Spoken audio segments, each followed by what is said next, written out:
Hey yo! What's up mga idol? It's me Rams again at welcome back again sa aking YouTube channel.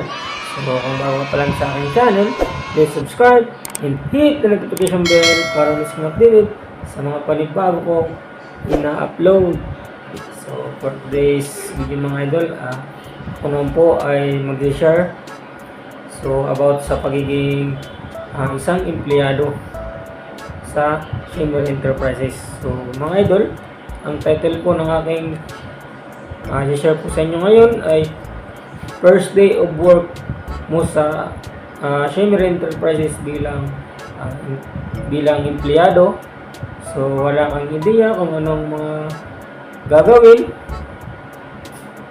wala kang ideya sa mga kung anong gagawin. So ano ba ang dapat mong gawin kapag first day of work mo sa Shimmer Enterprises? So mga idol, bago muna natin yung sagutin, ay quick intro muna tayo.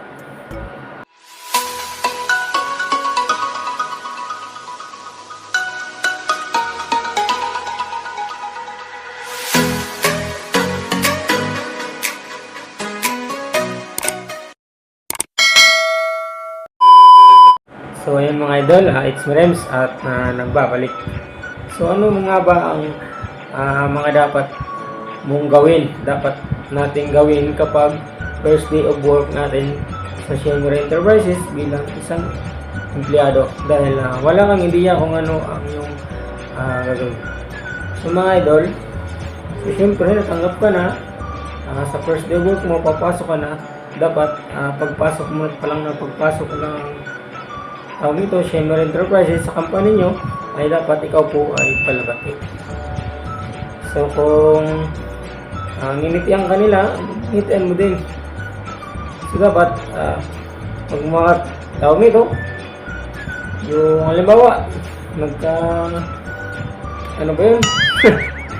Nagkasugat.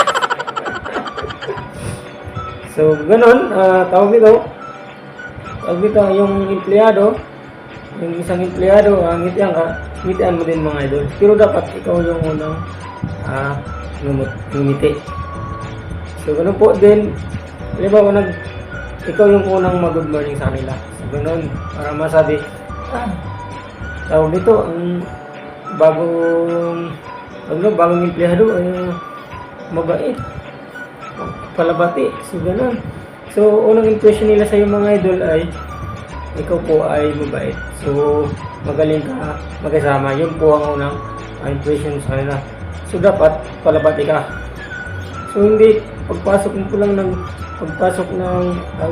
company, ng iyong pagtatrabuhan na tawag nito, hindi ka na kumikibo. So parang wala lang. So dapat alisin mo yung pagka-introvert mo mga idol. Dapat palabati ka po talaga kapag first day of your work. So ganun po. Siyempre mga idol, first day of work mo, so wala kang ideya kung saan ka i-assign. So bahala na po dyan ang inyong supervisor. So kung i-assign ka po sa sa mga line, mga binabantayan ng mga paninda, halimbawa sales lady or sales boy. So syempre kung babae ka, sa sales lady ka. So kung lalaki ka, sa sales boy ka. So po depende po sa sa inyong supervisor kung saan kayo lalagay. Depende po kung saan yung may bakante. So ganun po. So kung saan yung halimbawa wala nang bantay, so doon ka po. Kung sino po yung papalitan mo. Ganun po. Then halimbawa ilalagay ka din sa bagger area, counter area pala mga idol, sa bagger ka. So mga idol, doon ka po ilalagay din. Merong itutuka sa iyo na magtuturo sa iyo kung anong mga dapat gawin. So dapat ang pangalawa na gagawin mo, tawag nito observer or magmasid ka mga idol.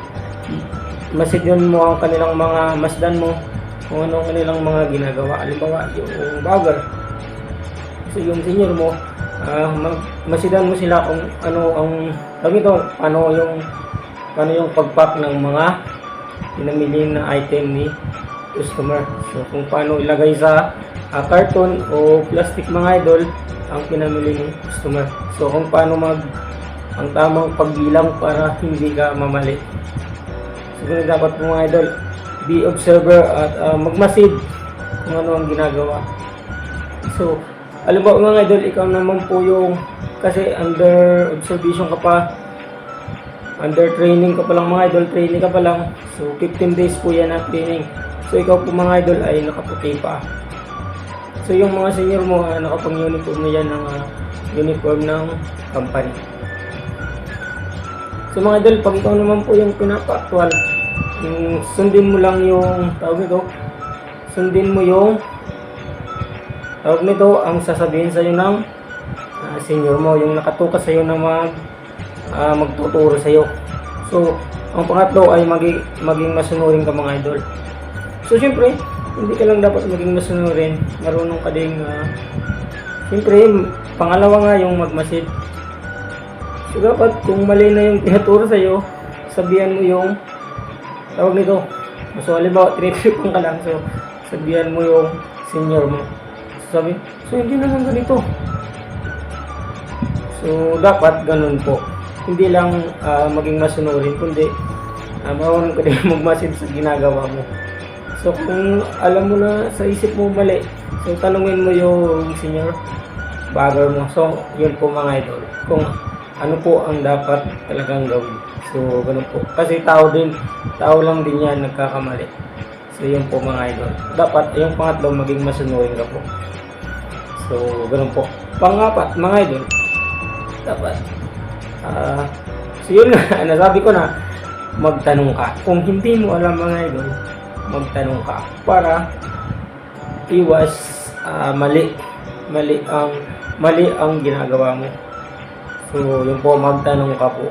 So para iwas din charge. So kung may mga idol na mali yung transaction dahil sa'yo, charge ka po.